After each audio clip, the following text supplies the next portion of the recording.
ক্রিজের ওপর ঠিক যেখানে মার্কার রাখা হয়েছে সেখানেই পিচ করেছে বল, লেগ স্টাম্পে আঘাত করে সেটাকে উড়িয়েও নিয়েছে কিছু দূর। এমন বোলিংয়ের পর কোচ রবিউল ইসলামের কাছ থেকে গুরুত্বপূর্ণ পরামর্শ পেয়েছেন বাংলাদেশের পেসার মারুফা আক্তার। বদল করা হয়েছে একটা মার্কারের পজিশন। পেস বোলিং কোচের সাথে এই সেশন কেটেছে দুই টাইগ্রেস পেসার জাহানারা আলম ও মারুফার। একেবারে শুরু থেকেই দুজনের বোলিংয়ে দেখা গেছে দারুণ পারফেকশন।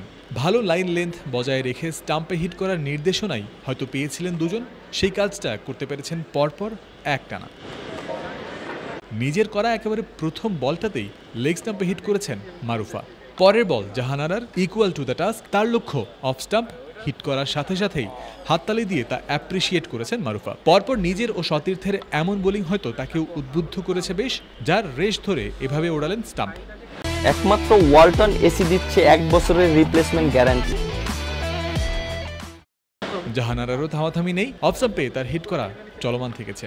পরের বলটা দেখা যাক। মারুফার কাছ থেকে এবার দেখা গেল চমৎকার এয়ার সুইং। ভেতর দিকে ঢুকে বল গেল দুই স্টাম্পের মাঝ দিয়ে, যা মিডল স্টাম্পে হিট করবে খুব স্বাভাবিকভাবেই। কোচেরও এই বল পছন্দ হয়েছে, মারুফার জন্য এসেছে প্রশংসা সুলভ হাততালি। এভাবেই রবিউল ইসলামের অধীনে নিশানা ভেদ করা কিংবা সুইংয়ের শিখন প্রক্রিয়া চলমান থেকেছে এই দুই বোলারের। আয়ারল্যান্ডের বিপক্ষে বুধবার প্রথম ম্যাচে মাঠে নামার আগে শেষ মুহূর্তের প্রিপারেশনে তারা এমনই সলিড। বাংলাদেশের পেস আক্রমণে মারুফা এবং জাহানারার ভূমিকাও এই সিরিজে হবে গুরুত্বপূর্ণ।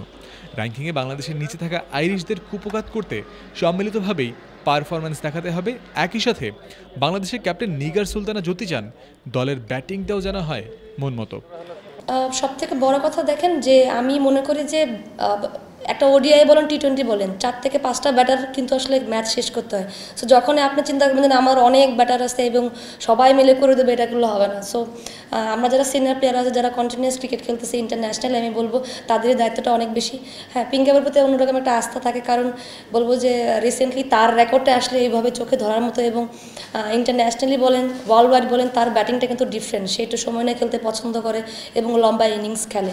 সো তার দিকে একটা অন্যরকম দৃষ্টি তো সবারই থাকবে। এবং আমার কাছে মনে হয় রিসেন্টলি মুশিদা অনেক ভালো করতেছে, এবং সুক্তাপুর ব্যাটিংটা দেখে আমার কাছে অন্যরকম লাগছে এবং তাকে অন্যভাবে প্রিপেয়ার্ড মনে হয়েছে। সো তার প্রতিও আস্থাটা অনেক বেশি। আমি পার্সোনালি বলবো যে রিসেন্টলি হয়তো বা ওডিআইতে অত ভালো খেলতে পারিনি, বাট কিছু ইম্প্যাক্ট ইনিংস খেলছি। আমি চাচ্ছি যে সেটা যেন আমি লম্বা করতে পারি, কারণ আমি জানি যদি আমি আমার পারফরমেন্সটা করতে পারি তাহলে টিম অনেক বেশি বেনিফিটেড হবে। সেঞ্চুরি দেখেন, যদি প্রসেসটা মেনটেন করতে পারে এবং প্রত্যেকটা দিন সব ব্যাটারের হয় না, যেহেতু ব্যাটিংটা অনেক বেশি আমি বলবো ডিফিকাল্ট একটা জব, কারণ আপনি চান্স একটাই পান। সো যদি মনে হয় যে না আজকের দিনটা আমার বা আজকের দিনটা কারো ইন্ডিভিজুয়াল প্লেয়ারের, তার আসলে কন্টিনিউ করাই উচিত। জয়ন্ত বিন্দু, ক্রিক ফ্রেন্সি। দেখতেছি এবং শুনতেছি যে ব্যাপক আলোচনা কিন্তু আর ওইটা কোনো বিষয় হাইটে দিয়ে দেন ভাই, কারণ নিয়ে তো